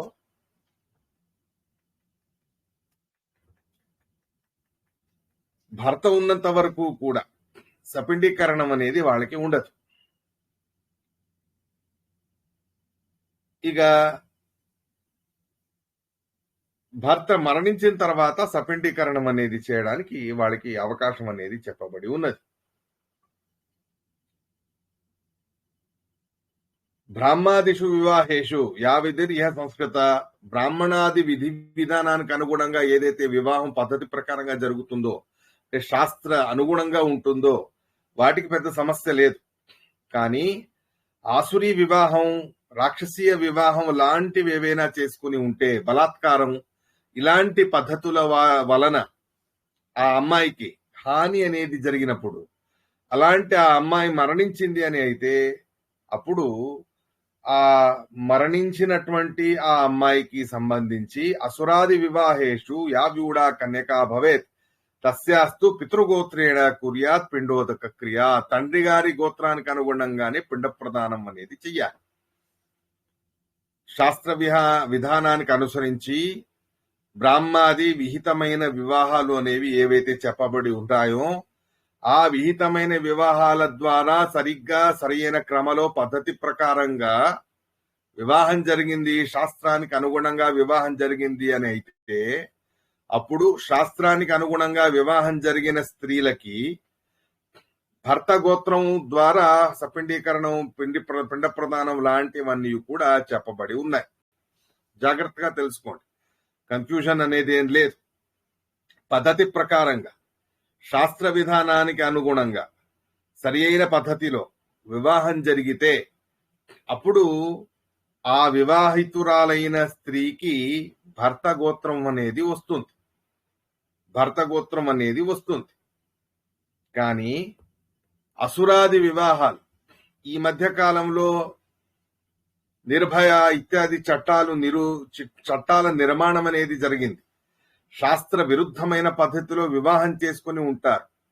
అలాంటి శాస్త్ర పద్ధతికి విరుద్ధంగా వివాహాలు అనేవి చేసుకొని ఉంటే అలాంటి ఆ స్త్రీ శాస్త్ర విధానానికి విరుద్ధంగా వివాహం చేసుకొని, అంటే కొన్ని ఇలాంటి సాంకర్యాది వివాహాలు లేదా అసురాది వివాహాల ద్వారా వివాహితురాలయ్యింది అంటే ఆ స్త్రీకి భర్త గోత్రం అనేది రాదు. తండ్రి గారి గోత్రంతోనే ఆవిడికి పిండోదక క్రియలు, తర్పణాదులు మొదలైనవన్నీ కూడా చేయడం అనేది చెప్పబడి ఉన్నది. తండ్రి గారికి కుమారుడు శ్రాద్ధం చెయ్యాలి, కుమారుడు లేడు అని అయితే భార్య అయినా చేయవచ్చు, భార్య కూడా లేదు అని అయితే అన్నదమ్ములు ఎవరైనా చేయవచ్చు, అన్నదమ్ముల పిల్లలైనా చేయవచ్చు, శిష్యుడైనా చేయవచ్చు. గురువు గారికి సపిండన క్రియాం కృత్వా కుర్యాన్ నాంది ముఖం తథా. సపిండీకరణ విధానం అంతయు కూడా ఆ పద్ధతి ప్రకారంగానే చెప్పిన విధానంగా అనుగుణంగా చేయాలి. నాంది ముఖం తథ, నాంది శ్రాద్ధం లాంటివన్నీ కూడా చెప్పబడి ఉన్నాయి. జ్యేష్ఠస్యేవ కనిష్ఠేన భ్రాతృపుత్రేణ భార్యయ సపిండీకరణం కార్యం పుత్రహీనేన రేఖగా. అన్నదమ్ములలో పెద్దవాడో చిన్నవాడు, మొత్తానికి జ్యేష్ఠ సహోదరుడో కనిష్ట సహోదరుడో, వాళ్లకు పుట్టిన పిల్లలు వాళ్ళ అన్నదమ్ములలో ఎవరికి సంతానం కలగలేదో అలాంటి వాళ్ళకి సపిండీకరణం లాంటివన్నీ కూడా చేయడానికి అనుమతి అనేది ఉన్నది. భ్రాతృణ మేఘజాతాన అంటే అన్నదమ్ములలో ఎవరికి పిల్లవాడు పుట్టినా అందరికీ పిల్లవాడు పుట్టినట్టే లెక్క. అంటే అందరికీ పుత్ర సంతానం వలన జరగవలసినటువంటి లాభం జరిగినట్టే అనే అభిప్రాయం స్పష్టంగా తెలుసుకోవాలి. దాన్ని స్వయంభవ మనువు గారు కూడా చెప్పి ఉన్నారు. సర్వేతే తేన పుత్రేణ పుత్రిణో మనురబ్రవీత్. ఋత్విజా కార్యేద్వాపి, ఒకవేళ అన్నదమ్ములు ఎవరికి కూడా పిల్లలే పుట్టలేదు, అలాంటప్పుడు ఎలా అంటే ఋత్విగ పురోహితులైనాను కూడా, వారి వంశానికి సంబంధించిన పురోహితులైనాను కూడా వాళ్లకు శ్రాద్ధాది క్రియలు లాంటివన్నీ కూడా చేయడం అనేది చెప్పబడి ఉన్నది.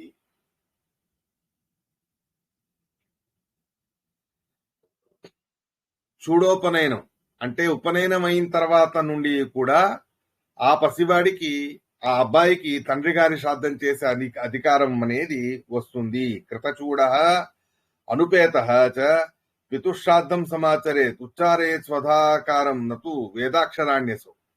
ఒకవేళ ఉపనయనం కాలేదు, చూడా సంస్కారం మాత్రమే జరిగింది, అంటే ప్రథమ కేశ ఖండనం మాత్రమే జరిగింది, ప్రథమ కేశ ఖండనం మాత్రమే జరిగి ఉపనయనం ఇంకా అవ్వలేదు, అంతో తండ్రి గారు మరణించారు. అప్పుడు ఈ ఉపనయనం కాని వ్యక్తికి కూడా శ్రాద్ధాధికారం ఉంది. స్వధ అనే శబ్దాన్నే మాత్రమే పలకాలే తప్ప వేదాక్షరాలని మాత్రం శ్రాద్ధ విధానంలో ఏదైతే వేదాక్షరాలు చెప్పబడి ఉన్నాయో అలాంటి వేద మంత్రాలు కాకుండా స్మృతి పౌరాణికమైన మంత్రాలతోనే తన తండ్రి గారి శ్రాద్ధం అనేది చేయవచ్చు. ఉపనయనమైన తర్వాత సమస్య లేదు. ఉపనయనానికి ముందే ఒకవేళ తండ్రి గారు మరణిస్తే అప్పుడు శ్రాద్ధం అనేది ఆ చేసే అధికారం ఆ అబ్బాయికి ఉంటుంది. కానీ వేదాక్షరాలు కాకుండా మిగిలిన పౌరాణికమైన శబ్దాలతోనే వాడు తమ తండ్రి గారి శ్రాద్ధాదులని కూడా చేయవచ్చు. సపిండీకరణం అనేది వివాహితురాలైన స్త్రీ, విహితమైన వివాహితురాలైన స్త్రీకి సపిండీకరణం అనేది ఎలా చేయాలి అంటే, అత్తయ్య అంటే భర్త తల్లి గారు, వారి అత్తయ్య, ఆ లెక్కలో వాళ్ళ సపిండీకరణం అనేది జరుగుతుంది. పితరవ్య భ్రాతృపుత్రేణ సోదరేణ కనీయస 60 సంవత్సరాత్ సందో పూర్ణే సంవత్సరేపివా ఏ సపిండీకృత ప్రేత తేషాం న స్యాత్ పృథక్క్రియా. పితరవ్య భ్రాతృపుత్రేణ సోదరేణ కనీయస 60 సంవత్సరాత్ సందౌ పూర్ణే సంవత్సరేపివా ఏ సపిండీకృత ప్రేత తేషాం న స్యాత్ పృథక్క్రియా. ఇక పితృవ్యులు, భ్రాతృపుత్రులు మొదలైనటువంటి బంధువర్గాల ద్వారా మరణించిన ఏ వ్యక్తులకు సంబంధించిన సపిండీకరణం అనేది జరిగి ఉంటుందో అలాంటి వాళ్ళకి ఎవరితో సపిండీకరణం జరిగి ఉంటుందో అలాంటి ఆ సపిండీకరణం జరిగిన పూర్వీకులతోనే వాళ్ళకు శ్రాద్ధం అనేది ఉంటుంది తప్ప ప్రత్యేకమైన శ్రాద్ధ విధానం అనేది వాళ్ళకి ఉండదు. మొత్తానికి ఎవరితో సపిండీకరణం అయి ఉంటుందో వాళ్ళతోనే వాళ్ళకి శ్రాద్ధం అనేది చేయాలి. ఎవరితో సపిండీకరణం అయ్యిందో వాళ్లకు వాళ్ళ పూర్వీకులతోనే శ్రాద్ధం అనేది చేయాలి అనేది ముఖ్యం.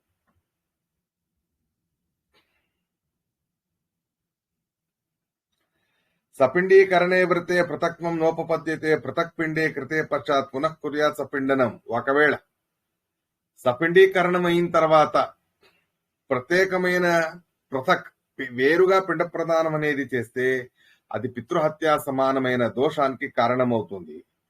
కాబట్టి మళ్లీ ప్రత్యేకంగా సపిండీకరణం అనేది చేసి, అంటే ఒకవేళ ఏదో ఒక కారణానికి ఒక వ్యక్తి మరణించాడు, అతడి కుమారుడు రాలేకపోయాడు, ఆ వ్యక్తి గారి తమ్ముడో ఇంకెవరో సపిండీకరణం చేసేశారు. ఆ వ్యక్తి గారి తమ్ముడు సపిండీకరణం చేసే సందర్భంలో ఏ రకమైన వారి పూర్వీకులు ఉంటారో ఆ పూర్వీకులతో కలపడం అనేది చేస్తారు. ఆ తర్వాత మళ్ళీ ఏదో ఒక కర్మ నిమిత్తకంగా కొడుకు రాకుండా ఉండే సందర్భంలో ఇలా జరిగి ఉంటుంది. ఒకవేళ కుమారుడు వచ్చాడు అని అనుకుందాం. కుమారుడు వచ్చాడు అని అయితే అప్పుడు ఆ కుమారుడు తమ తండ్రి గారి వారి పూర్వీకులతో సపిండీకరణం అనేది చేయడానికి అవకాశం ఉంటుంది. ఆ రకమైన అంటే ఇప్పుడు తాత ముత్తాతలు పితృపితామహ ప్రపితామహ అనే లెక్క సమానం. మరణించిన వ్యక్తికి మేనమామ చేస్తూ ఉన్నాడు అని అనుకుందాం. అనివార్యమైన స్థితులకు మేనమామ చేస్తున్నాడు అని అనుకుందాం. మేనమామ చేస్తూ ఉన్నప్పుడు ఆ మేనమామ ఏం చేయాలి? ఈ మరణించిన వ్యక్తిని తన పూర్వీకులతో సపిండీకరణం చేసే పద్ధతిని తను చేయాలి. అలా చేస్తే ఎవరితో సపిండీకరణం అయి ఉంటుందో అదే పద్ధతిని ఫాలో అవ్వాలి. తర్వాత ఏదో ఒక కర్మ నిమిత్తకంగా ఏదో ఒక కారణ నిమిత్తకంగా అదైన తర్వాత కొడుకు వచ్చాడు. అప్పుడు వాడేం చెయ్యాలి? వాడు మళ్ళీ తమ మరణించిన తండ్రి గారికి తమ తాత ముత్తాతలతో సపిండీకరణం చేసేసుకొని ఆ రకమైనటువంటి పద్ధతిని అనుసరించి ఆ రకంగా ప్రత్యేకమైన పిండ ప్రదానం అనేది చేయబడి ఉంటుంది. అయినంత మటుకు కొన్ని అనివార్య కారణాలలో పురోహితులు చేసే సందర్భము ఇంకెవరో చేసే సందర్భము ఉన్నప్పుడు కొంచెం సపిండీకరణంలో వ్యత్యాసం అవుతుంది. ఆ అపాయ పరిస్థితిలో అయిన తర్వాత మళ్ళీ ఒకవేళ కొడుకు వచ్చాడు అంటే ఆ కొడుకు మళ్ళీ పద్ధతి ప్రకారంగా సపిండీకరణం అనేది చేసుకొని చేయవచ్చు. సపిండీకరణం కృత్వా ఏకోద్దిష్టం కరోతి ఆత్మానం చ తథా ప్రేతం ననయేద్ యమశాసనం. ఈ రకమైన సపిండీకరణం కృత్వా ఏకోద్దిష్టం కరోతి ఆత్మానం చ తథా ప్రేతం సనయేద్ యమశాసనం. ఏకోద్దిష్టం చేయలేదు, సపిండీకరణం ముందు చేసేశాడు. ఆ తర్వాత ఏకోద్దిష్టం చేశాడంటే వాడు వాడితో పాటు వాడి పూర్వీకులు కూడా నరకాల్లో పడతారు. కాబట్టి ఏకోద్దిష్టం అయిన తర్వాతనే సపిండీకరణం అనేది చెయ్యాలి. ఏ పద్ధతి ఉన్నదో ఆ పద్ధతి ఫాలో అవ్వాలి తప్ప దాన్ని వ్యత్యాసం చేయకూడదు అనే అభిప్రాయాన్ని మనం ఇక్కడ తెలుసుకోవాలి. అన్నం పానీయ సహితం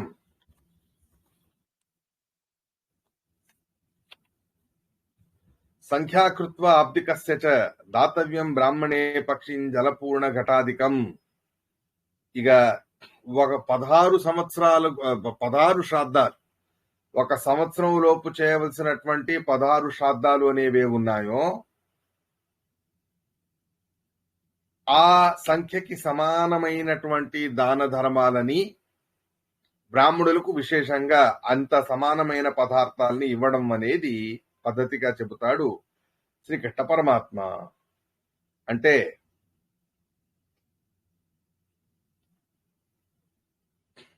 ఈ శ్రాద్ధానికి సంబంధించిన తిథి అనేది చూడడం ఎలా అంటే వైదికమైన తిథి శ్రాద్ధం ఇది చాంద్రమాన ప్రకారంగా చూడడం అనేది చెప్పబడి ఉన్నది. ఆ చాంద్రమాన ప్రకారంగా చూసి చాంద్రమాన ప్రకారంగానే శ్రాద్ధ తిథి అనేది నిర్ణయం చేసుకోవాలి. సామాన్యంగా మొన్న దాకానే నవమి తిథి ఉంది, సంధ్యావందనం చేసే సందర్భంలో నవమి తిథి వచ్చింది.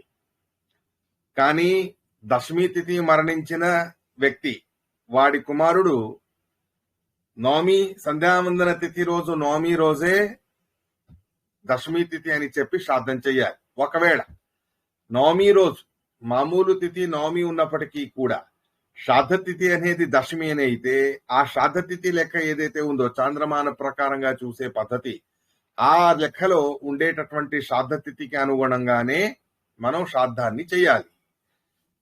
పుష్యమాసం కృష్ణపక్షం సప్తమి తిథి అనేది శ్రాద్ధ తిథిలో సప్తమి వచ్చినప్పుడు ఆ రోజు వాళ్ళ తండ్రి గారి శ్రాద్ధం అనేది చెయ్యాలి. అంటే మొత్తానికి పంచాంగంలో 2 తిథులు చెప్పి ఉంటారు.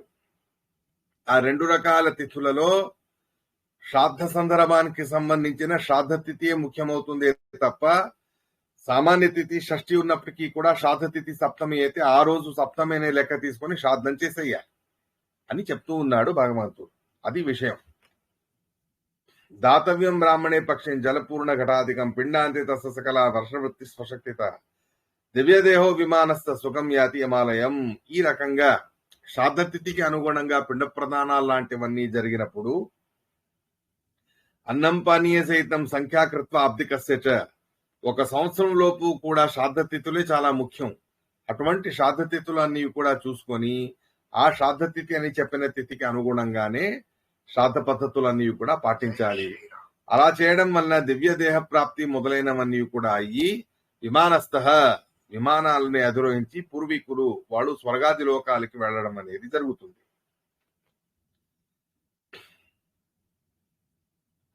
జీవమానే చ పితరి నహి పుత్రే సపిండత స్త్రీణాం సపిండనం నాస్తి తథా భర్తరి జీవితే. తండ్రి గారు జీవించి ఉన్నప్పుడు ఒకవేళ కుమారుడు మరణించాడు అని అయితే అప్పుడు ఆ కుమారుడికి సపిండీకరణం అనేది పద్ధతిగా చెప్పబడి లేదు. అలాగే భర్త ఉండగా భార్యకి సపిండీకరణం అనేది, అంటే సుమంగిలిగా భార్య మరణిస్తే భర్త ఉన్నాడు అని అయితే అలాంటి ఆ స్త్రీకి కూడా సపిండీకరణం అనేది లేదు. ఈ రెండు సందర్భాల్లో మాత్రమే. అంటే కొడుకు ఉన్నాడు, తండ్రి ఉన్నాడు, కొడుకు మరణించాడు, తండ్రి ఉన్నాడు కొడుకు మరణించాడు అని అయితే అటువంటి ఆ కొడుకుకి సపిండీకరణం అనేది లేదు. అలాగే భర్త ఉండగా భార్య మరణిస్తే ఆవిడికి కూడా సపిండీకరణం లాంటివి లేవు.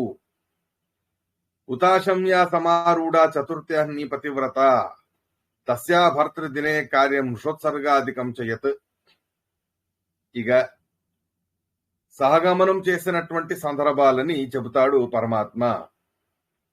మరణించిన రోజే సహగమనం చేయలేదు, మరణించిన తర్వాత 4వ రోజు, భర్త మరణించిన 4వ రోజు ఒకవేళ సహగమనం అనేది చేసిన లేదా చితా ప్రవేశం అనేది చేసిన అలాంటి ఆ స్త్రీకి వృషోత్సర్గాది కర్మలు మొదలైనవే ఉన్నాయి కదా, ఆ వృషోత్సర్గాది కర్మలు అన్నీ కూడా భర్త గారికి సమానంగానే చేసుకుంటూ వెళ్ళాలి. అంటే భర్త ఇవాళ మరణించాడు, భార్య 4వ రోజు చితి ప్రవేశం చేసింది. అలా ఉన్నప్పుడు వృషోత్సర్జనం అనేది ఎప్పుడు ఎలా చేయాలి అంటే భర్త మరణించిన 11వ రోజు వృషోత్సర్జనం అనేది చెయ్యాలి. ఈ రకంగా భర్త మరణించిన 10 రోజుల లోపే ఒకవేళ అదే 4వ రోజు ఒకవేళ భార్య మరణిస్తే అప్పుడు వాళ్ళిద్దరికీ కలిపి ఒకే వృషోత్సర్జనాదులన్నీ కూడా చెప్పబడి ఉన్నాయి. పుత్రికా పతిగోత్రా స్యాత్ అధస్తాత్ పుత్రజన్మనః పుత్రోత్పత్తే పరస్తాత్ సా పితృగోత్రం వ్రజేత్ పునః. పుత్రికా పతిగోత్రా స్యాత్ అధస్తాత్ పుత్రజన్మనః. అమ్మాయి వివాహం చేసుకున్న తర్వాత భర్త గోత్రాన్ని పొందడం అనేది జరుగుతుంది. భర్త గోత్రాన్ని తను పొందడం అనేది జరుగుతుంది.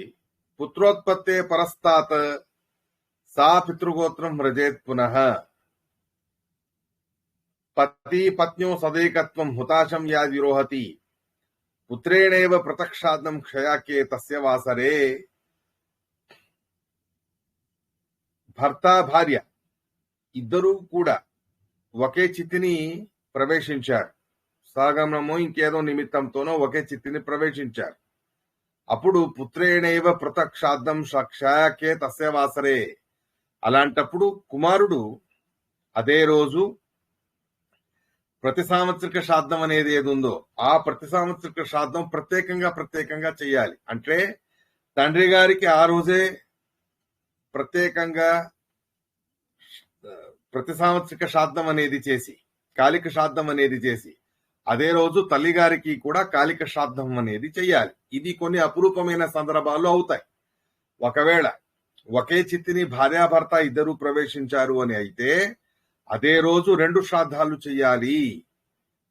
అంటే పక్షమాసం కాదు, మామూలు శ్రాద్ధం, కాలిక శ్రాద్ధం. ఆ కాలిక శ్రాద్ధం అనేది భర్తది ప్రత్యేకంగా, భార్య ప్రత్యేకంగా ఆ రోజు చేయాలి. పక్షమాసంలో అందరూ వచ్చేస్తారు, సపత్నీక అని చెప్పేసి చేసుకోవచ్చు, అది వేరు. కానీ పక్షమాసం కాకుండా ప్రత్యేకమైన కాలిక శ్రాద్ధం అనేది వస్తే అప్పుడు అలా.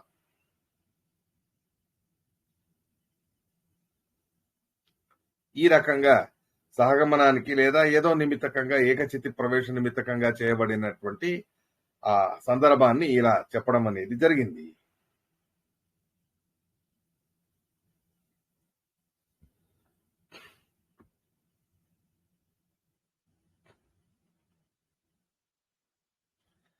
ఇక పుత్రికా పుత్ర ధర్మం అని ఒక విధానం ఉన్నది, భాగవతంలో కూడా చెప్పబడి ఉన్నది. ఆ పుత్రికా పుత్ర ధర్మం గురించి చెబుతాడు పరమాత్మ. ఏమిటది అంటే, అమ్మాయికి పద్ధతి ప్రకారంగా వివాహం చేసేశాడు. అమ్మాయికి పద్ధతి ప్రకారంగా వివాహం చేసిన తర్వాత ఆ అమ్మాయికి మొదటి కుమారుడు ఎవరైతే పుట్టి ఉంటాడో ఆ మొదటి కుమారుడు మాతామహ అంటే తన తల్లి గారి తండ్రి గారి కుమారుడికి సమానంగా స్వీకరించబడతాడు. ఈ రకంగా వివాహితురాలైన స్త్రీ మొదటి సంతానాన్ని తను కన్నప్పుడు ఆ మొదటి సంతానానికి మాతామహ శ్రాద్ధం అంటే తన తల్లి గారి తండ్రి గారి శ్రాద్ధం చేసే అధికారం అనేది ఉంటుంది.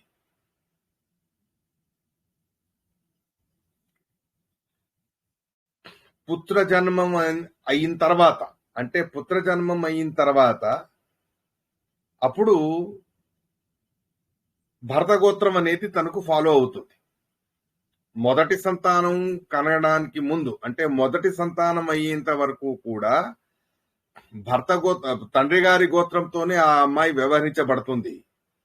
కాబట్టి మొదటి సంతానం అయ్యేంత వరకు కూడా, మొదటి సంతానం అయిన తర్వాత ఆ మొదటి సంతానాన్ని పుత్రికా పుత్ర ధర్మం అనే పద్ధతి ప్రకారంగా మాతామహ తను దత్తత తీసుకోవచ్చు. ఇక పుత్ర జన్మం అయిన తర్వాత అప్పుడు మళ్ళీ రెండో సంతానం లాంటివి కలిగినప్పుడు భరత గోత్రం అనేది ఫాలో అవుతుంది అనే పద్ధతిని చెబుతూ ఉన్నాడు.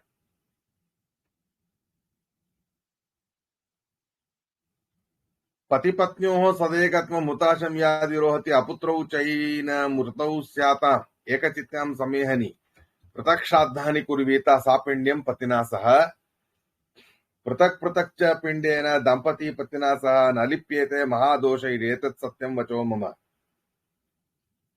పృథక్ పృథక్ చ పిండేన ఒకే రోజు మరణించిన తల్లిదండ్రుల కోసం ప్రత్యేకంగా పిండ ప్రదానం చేస్తే ఏ దోషము కూడా రాదు. ఇది సత్యం, నేనే చెప్తున్నాను స్వతహా గరుడ, తెలుసుకో అని అంటాడు శ్రీమన్నారాయణ. ఏకచిత్యం సమారూఢో దంపతి నిధనం గతౌ ఏకపాకం ప్రకుర్వీత పిండాన్ దద్యాత్ పృథక్ పృథక్ అంటే ఆ విధానం చెబుతాడు.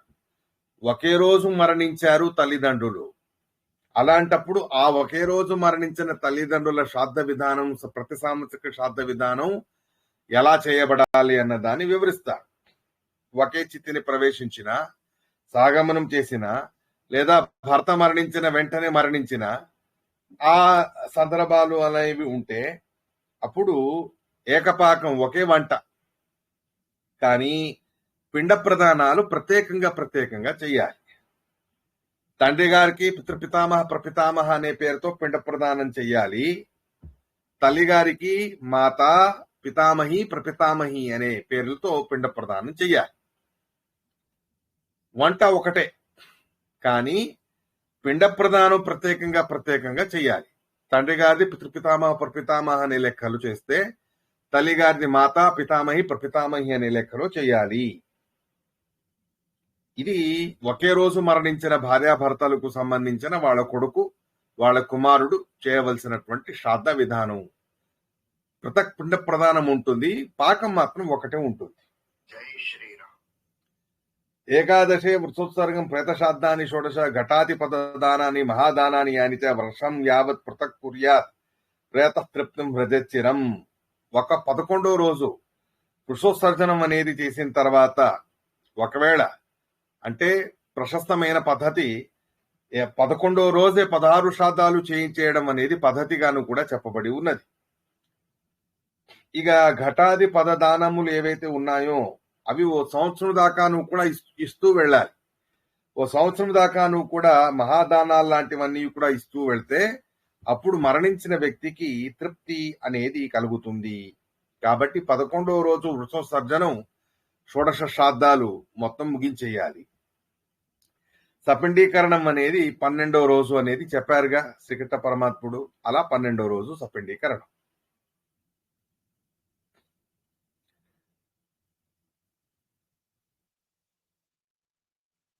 ఏకగోత్రే మృతానాం తు స్త్రియా వా పురుషస్య వా స్థండిలం చైకతః కుర్యాద్ హోమం కుర్యాత్ పృథక్ పృథక్.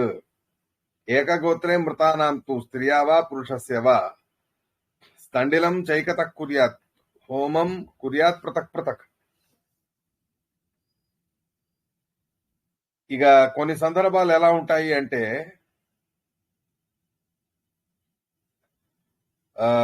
కొన్ని అపఘాతాలు జరిగి సమాన గోత్రీయులైనటువంటి పురుషులు, సమాన గోత్రీయులైనటువంటి స్త్రీలు మరణించిన సందర్భం ఉంటుంది. అలా ఉన్నప్పుడు అలాంటి సమాన గోత్రీయులైనటువంటి పురుషులు, స్త్రీలు మరణించినప్పుడు స్థండిలం అనేది ఒకటే చేసి ఆ ఒక స్థండిలంలోనే వాళ్ళ దానం లాంటివన్నీ కూడా చేసుకోవచ్చు. హోమం అనేది ప్రత్యేకంగా చేయాలి అని అంటారు. అంటే సామూహికమైనటువంటి దహన సంస్కారం జరుగుతుంది అని అనుకుందాం. సామూహికమైనటువంటి దహన సంస్కారం, ఏవో యుద్ధాలు జరిగాయి. అలాంటి యుద్ధాలు జరిగినప్పుడు చాలా మంది చనిపోయి ఉంటారు, లక్షల కోట్ల మంది చనిపోయి ఉంటారు. మహాభారత యుద్ధమే తీసుకోండి. అలా ఉన్నప్పుడు ఒకే గోత్రానికి చెందిన వాళ్ళందరికీ కూడా ఒకే చితిని ఏర్పాటు చేసి సామూహికంగా వాళ్ళని దహనం అనేది చేయడం పద్ధతిగా ఉంది. లక్షల చిత్తులు ఏర్పాటు చేయడానికి ఉండదుగా. ఆ రకంగా ఆ సందర్భాల్లో మాత్రం ఆ ప్రసంగాన్ని చెప్పి ఉన్నారు. ఇక పాకైకేన పతి స్త్రీణాం అన్యేషాం చ విగరహితం. భార్యాభర్తలు ఇద్దరి విషయంలోనే ఒకే వంట అనేది కామన్ గా ఉండాలి. అలా కాకుండా ప్రత్యేకంగా వేరు వ్యక్తులు ఉన్నారు. అలాంటి వేరు వ్యక్తులకు ఒకే వంట అనేది పనికిరాదు. ఏకైనైవ తు పాకేన శ్రాద్ధాన్ని కురితే సుతః ఏకం తు వికరం కుర్యాత్ పిండాన్ దద్యాత్ బహూనపి. భార్యాభర్త ఒకే రోజు మరణించినప్పుడు ఒక కుమారుడు ఏకైనవతు పాకేన శ్రాద్ధాన్ని కురితే సుతః, ఒకే పాకముతో శ్రాద్ధం అనేది చేసి ఒక వికిరమే ఉంటుంది. ఒక వికిర పిండం, కాకపిండం ఒకటే ఉంటుంది. తీర్థే చాపర పరక్షేవ చంద్ర సూర్యగ్రహేపివ.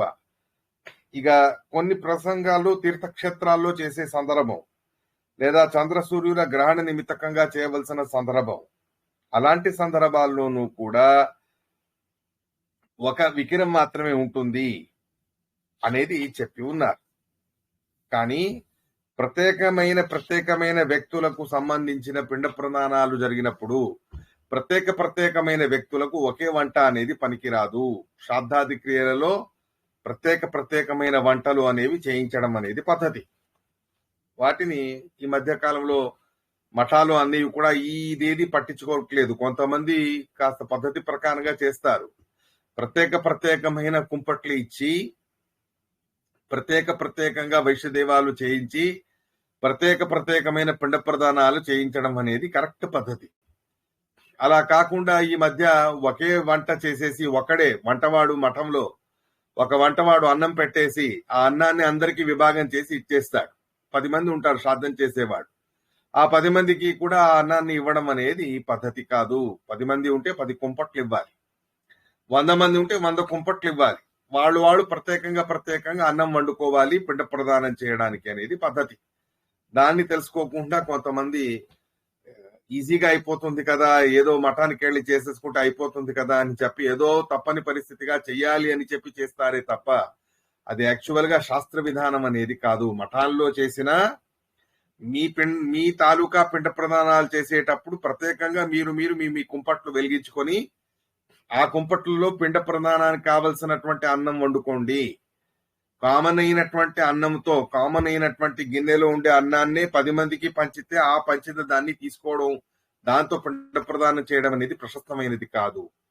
మీరు మఠాల్లో చేసే ప్రసంగం అయినా ఇంట్లో చేయడం మంచిది. మోదమానవ స్వీగ్రహి అనేది చెప్పారు. ఒకవేళ మఠంలో చేసే ప్రసంగం అయినాను కూడా ప్రత్యేకంగా మీ కుంపట్ను మీరు వెలిగించుకోవడం అనేది జాగ్రత్తగా చూసుకోండి. ఆ విషయం అనేది చెబుతారు. నారీ భర్తారమాసాదే కుణపం దహతే యదా అగ్ని దహతి గాత్రాన్ని ఆత్మానం నైవేపడే. అగ్ని సంస్కారం జరిగేటప్పుడు శరీరాన్ని మాత్రమే అగ్ని కాల్చగలదే తప్ప జీవుణ్ణి స్వరూపాన్ని జీవస్వరూపాన్ని నదహతి పావక నక్లియది త్యాప అని చెప్పిన ప్రకారంగా ఎవరూ కూడా ఏ రకమైన హానిని తలపెట్టలేరు అని చెప్పి ఉన్నారు. తథానారీ దహేద్దేహం హుతాశే అమృతోపమే. సాగమనం చేసినటువంటి స్త్రీ యొక్క మహత్వాన్ని కొద్దిగా మళ్ళీ చెబుతారు. తథానారీ దహేద్దేహం హుతాశే అమృతోపమే. ఏ రకంగా అగ్ని అన్ని రకాల ధాతువుల్ని కాల్చి బూడిద చేస్తుందో అలా పతివ్రత స్త్రీ అమృతతుల్యమైనటువంటిది అయిపోతుందట. అగ్ని అమృతతుల్యంగా అత్యంత పవిత్రంగా మారిపోతుందట సాగమనం చేసే సందర్భంలో. కాబట్టి అది విశేషం అని చెప్పి ఉన్నారు. అలాంటి సాగమనం అనేది చేయడం వలన భర్తకైనా సరే భార్యకైనా సరే దివ్యమైన దేహాదుల ప్రాప్తి అనేది కలుగుతుంది. అలాంటి ఆ దివ్యమైన దేహాలు పొంది వాళ్ళు ఉత్తమ లోకాలను పొందగలరు.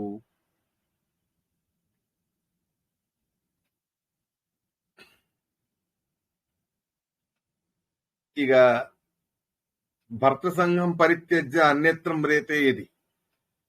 ఒకవేళ ఏ స్త్రీ తన భర్తతో పాటు చితిలో ప్రవేశించాలి, భర్త కాకుండా పరపురుషుడి చితిలో ప్రవేశించింది అని అనుకుందాం. ఆ పరపురుషుడి చితిలో ఒకవేళ ఆవిడ ప్రవేశిస్తే అది యావదాభూత సంప్లవం భర్తలోకం నసాయాతి. ప్రళయమయ్యేంత వరకు కూడా తన భర్త యొక్క సంయోగమే తనకు కలగదు అని చెబుతారు. ఇది ఏది జరగదు కదా, ఇది ఎక్కడ కూడా జరగలేదే, ఇలాంటి ప్రసంగం చెప్పాల్సిన అవసరం ఏమిటి అని అనుకుంటారు కొంతమంది. కానీ విరాట పర్వంలో కీచకుడి సంహారం అయిన తర్వాత ఉపకీచకులు ఉన్నారే, మూర్ఖులు, దరిద్రులు, మహానీచులు, వాళ్ళేం చేస్తారు, పరస్త్రీ అయినటువంటి ద్రౌపదీదేవిని తమ అన్నయ్య అయిన కీచకుడితో పాటు కాల్చి పడేద్దాం అనే ప్రయత్నం చేస్తారు వాళ్ళు. అప్పుడు భీమసేనుల వారు అడ్డుకొని ఒక్క దెబ్బతో ఆ ఉపకీచకులందరినీ సంహారం చేసి ద్రౌపదీదేవిని సంరక్షించడం అనేది జరిగింది. అలా ఎందుకు, అంత ఆవశ్యకత ఏమిటి అంటే, ఒకవేళ పొరపాటున భర్త చిత్తులో ప్రవేశించకుండా ఇంకేదో నిమిత్తంతో ఈ ఉపకీచకుల దుర్మార్గం లాగా ఇంకేదో కావాలనే కష్టపెట్టాలనే కావాలనే దుర్బుద్ధితో భర్త చితి కాకుండా ప్రత్యేకంగా ఇంకెవడో పరపురుషుడి చిత్తిలో ఆ అమ్మాయిని కాల్చి బూడిద చేస్తే ఆ అమ్మాయికి భర్తలోక ప్రాప్తి అనేది సర్వథా కలగదు. కాబట్టే అటువంటి మహా అధర్మాన్ని చేయడానికి వెళ్లారు ఉపకీచకులు. తమ అన్నయ్య కోసం ఏదో మంచి అనుకున్నారు గాని ద్రౌపదీదేవికి అది మహా అనిష్టం జరిగేది. అది పద్ధతి కాదు అని చెప్పి భీమసేనుల వారు వాళ్ళందరినీ కూడా సంహారం చేసి వాళ్ళ అన్నయ్యతో పాటు కాల్చి బూడిద చేసేయడం అనేది మనం చూస్తాం. అలాంటి సూక్ష్మమైనటువంటి సందర్భాలు, పౌరాణికమైన ప్రసంగాలు కొన్ని జరిగి ఉంటాయి. అలాంటి సందర్భాలలో నిర్ణయం చేసుకోవడానికి వీలుగా ఈ విషయాలన్నీ కూడా మనకు శ్రీకృష్ణ పరమాత్మ చెబుతూ ఉన్నాడు. కాబట్టి సూక్ష్మమైనటువంటి విషయం.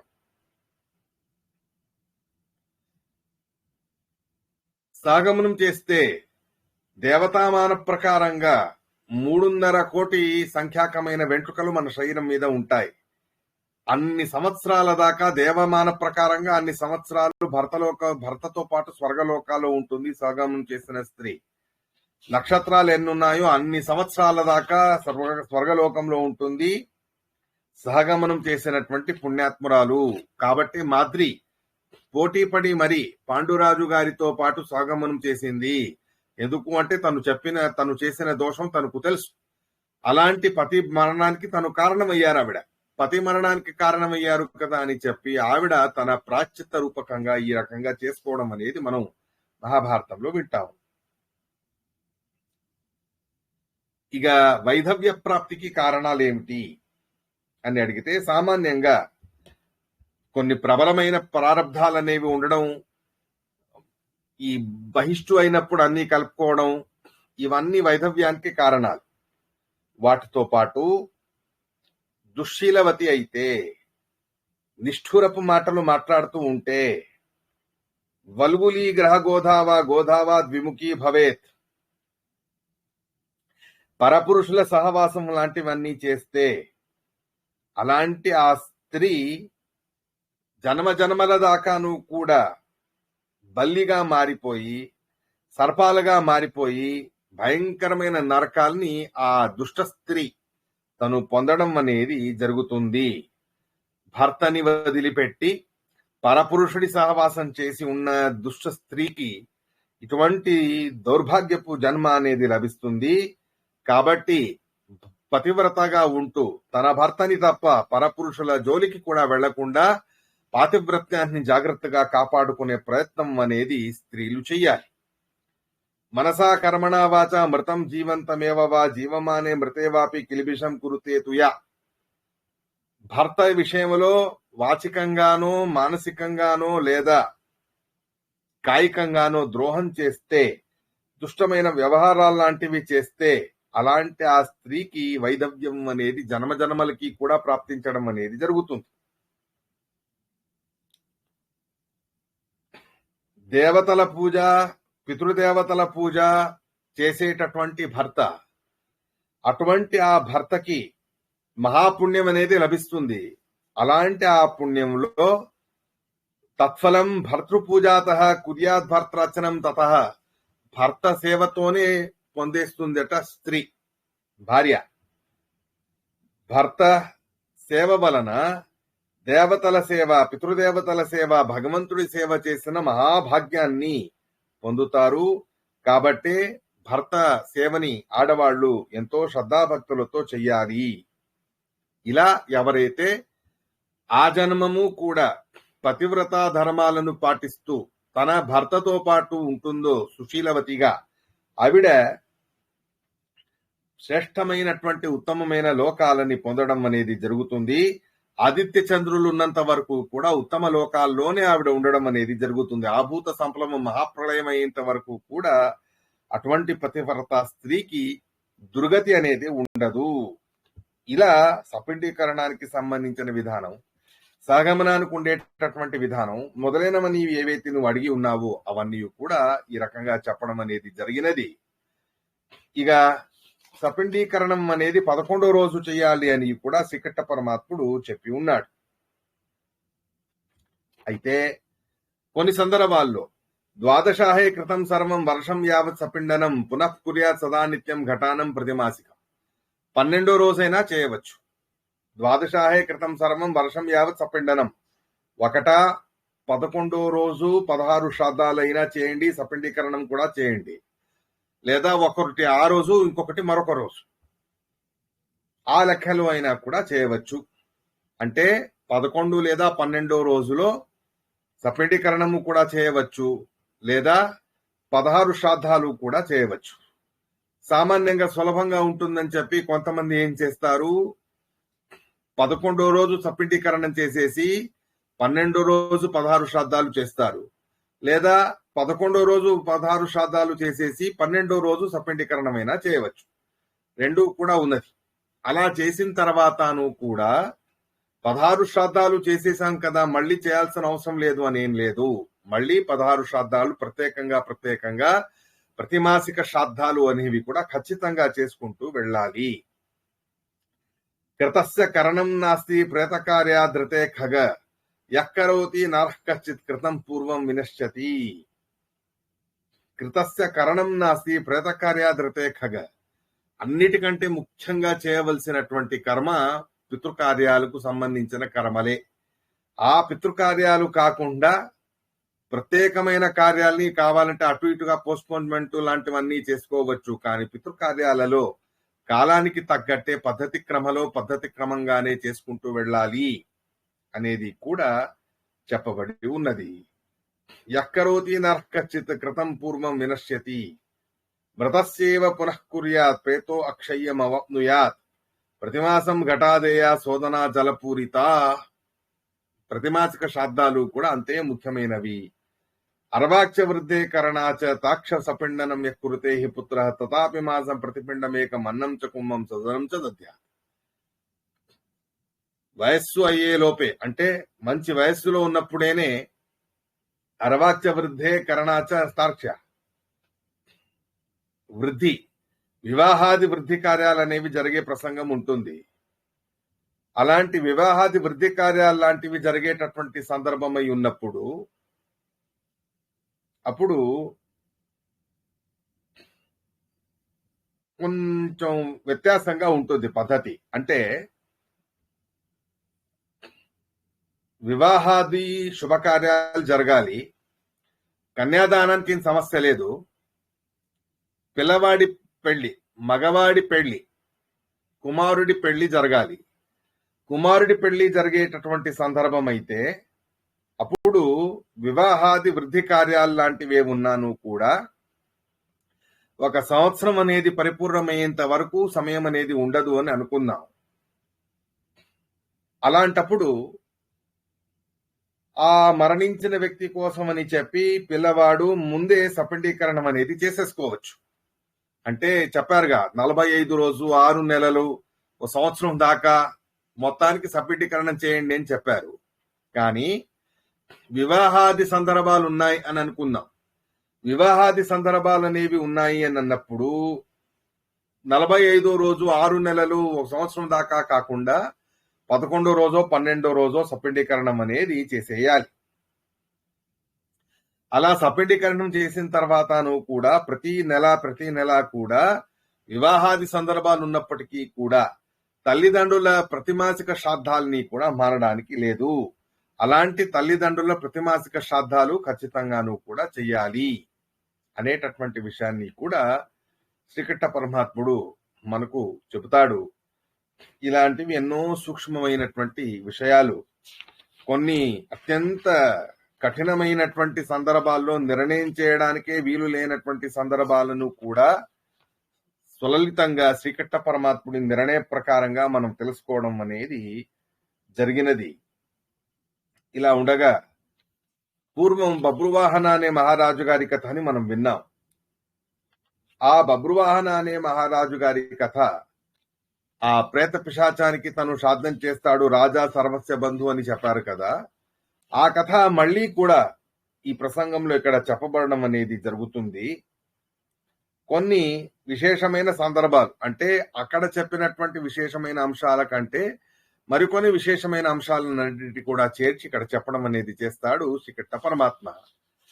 మొత్తానికి బబ్రువాహనుడి కథ కామన్, కానీ కొన్ని విశేషమైన అంశాలు ఏమున్నాయో వాటిని మాత్రం ప్రత్యేకంగా చెప్పడం అనేది జరిగింది. వాటిని తెలుసుకునే ప్రయత్నాన్ని మనం రేపటి రోజు చేద్దాం. ఇవాటికి శ్రీకృష్ణ అర్పణమస్తు. నాహంకర్త హరికర్త తత్పూజా కర్మజాగలం దదాభి మత్కృత పూజా తత్ప్రసాదేన నాణ్యత. శ్రీకృష్ణ అర్పణమస్తు. మంచి మళ్ళీ రేపు